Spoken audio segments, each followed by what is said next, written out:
Jurídico a través del bloque de constitucionalidad. Se ha otorgado el uso de la palabra a la legisladora Aristeli Parrales.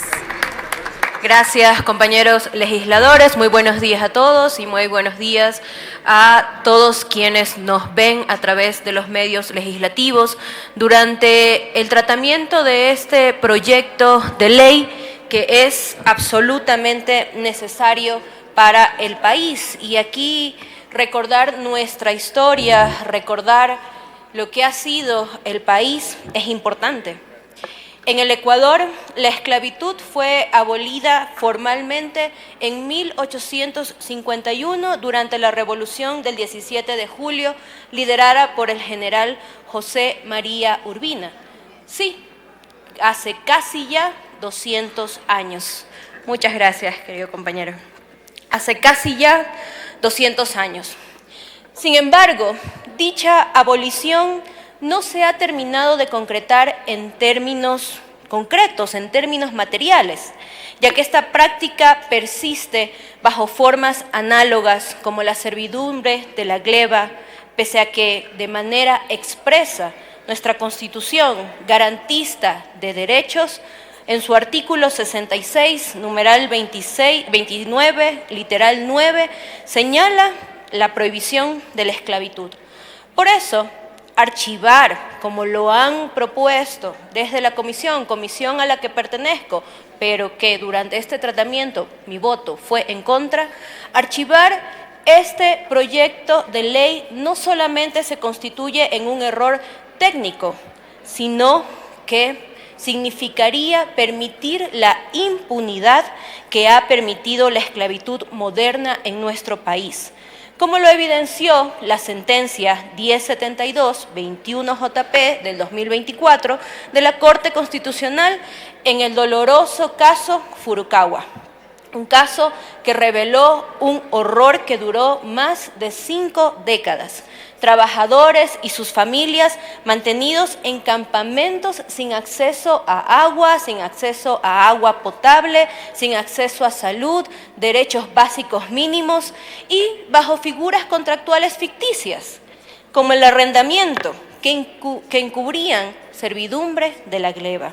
Por eso, archivar, la palabra archivar, la acción de esta asamblea de archivar este proyecto de ley, hoy sería traicionar a los miles de trabajadores invisibles que sufren aún explotación laboral en plantaciones agrícolas y otros sectores de alto riesgo. Y es que parece increíble todavía seguir hablando de estos términos y de estas situaciones en el Ecuador actual. Pero hay datos. Según el Índice Global de Esclavitud 2023, la esclavitud alberga una parte significativa de las víctimas de este flagelo. Son cifras que varían entre los diferentes países, pero que revelan una problemática común y preocupante.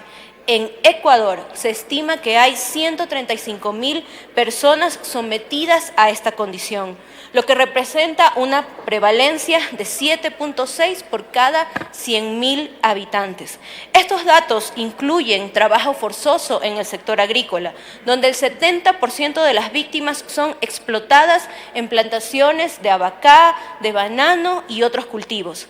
En el caso de Furukawa, se comprobó que al menos 123 extrabajadores fueron compensados.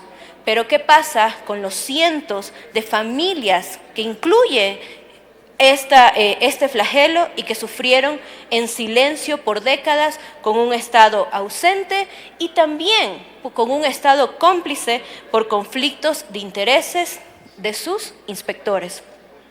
El informe argumenta duplicidad con el Reglamento Ejecutivo 237 expedido en abril del 2024, pero esto es un grave error.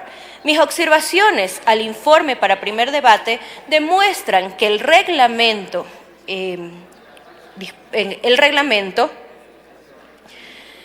no cubre reformas específicas ordenadas por la Corte. Por ejemplo, en el artículo 18 de la Ley de Trata de Personas sobre vigilancia de mercados laborales, propongo crear un registro de alto riesgo coordinado con el Ministerio de Trabajo y la Superintendencia de Compañías para monitorear empresas del sector agrícola de alto riesgo. El reglamento no establece este registro y solo menciona coordinaciones generales. Sin un registro, ¿cómo vigilamos dónde existe este tipo de flagelos? ¿Dónde existe todavía esclavitud? ¿Dónde persiste todavía estas formas de flagelar a nuestra población? Por eso, incrementar las inspecciones laborales en zonas rurales, que son las zonas de más alto riesgo, es importante. Y vigilar también figuras contractuales, como el arrendamiento, que figuras contractuales como el arrendamiento sigan generando explotación en el país, tal como pasó en Furukawa. Además, propongo añadir cláusulas para supervisar la debida diligencia empresarial en derechos humanos y revisar contratos civiles que oculten trabajo forzoso. La Corte Constitucional constató que en Furukawa se usó estos mecanismos para dar apariencia de legalidad a la servidumbre. Y el reglamento toca temas operativos, pero no obliga inspecciones rigurosas ni prohíbe conflictos de intereses en funcionarios de control. Imagínense estos escenarios: inspectores con vínculos accionarios en industrias agrícolas supervisando sus propios intereses.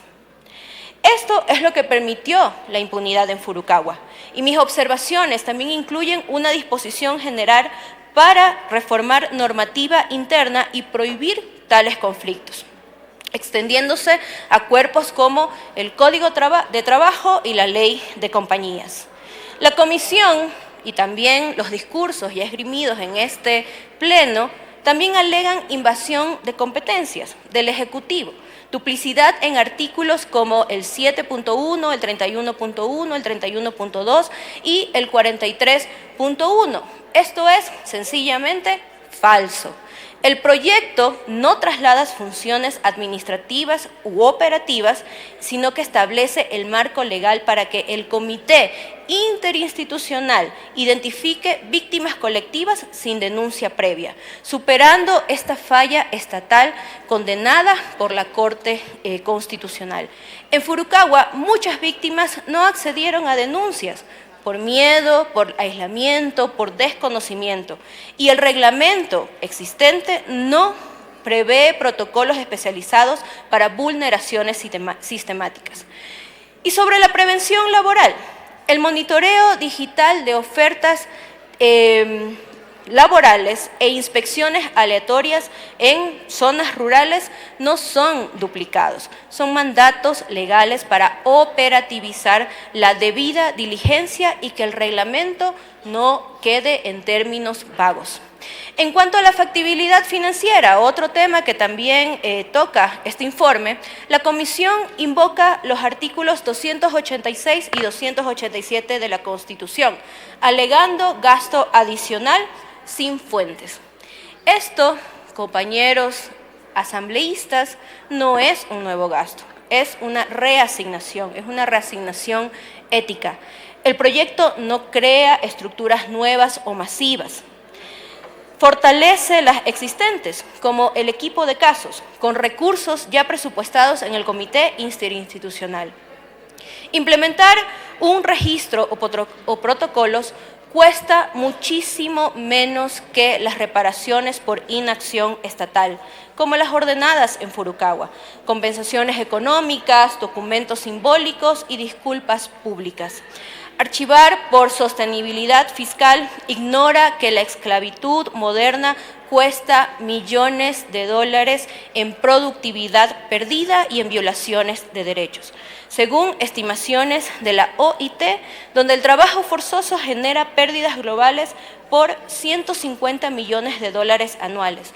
Eso en dinero, pero ¿cuánto más vamos a seguir perdiendo en dignidad humana? Distinguidos colegas, la motivación del proyecto inspirada en Furukawa busca precisamente erradicar la impunidad corporativa y la precariedad agrícola, tal como lo ordena la Corte. Reformas para eliminar servidumbre de la greva, supervisión empresarial y control especializado. Archivar es desobedecer la sentencia.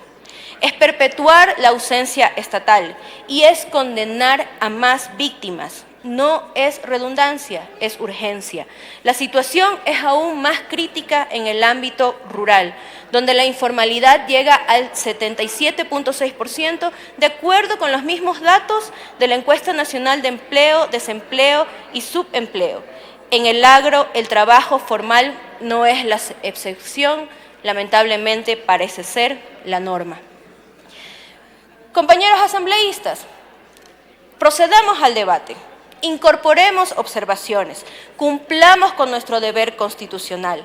Archivar es traicionar a los invisibles, a los que hoy no son observados ni por esta Asamblea ni por el Estado ecuatoriano. Continuar con el tratamiento de este proyecto de ley es justicia. Gracias, presidente. Gracias, compañeros asambleístas. Fue la intervención de la legisladora Arisdeli Parrales, representante de la provincia de Santa Elena. Reveló cifras: 135.000 personas son sometidas a condición de esclavitud, como por ejemplo el trabajo forzoso.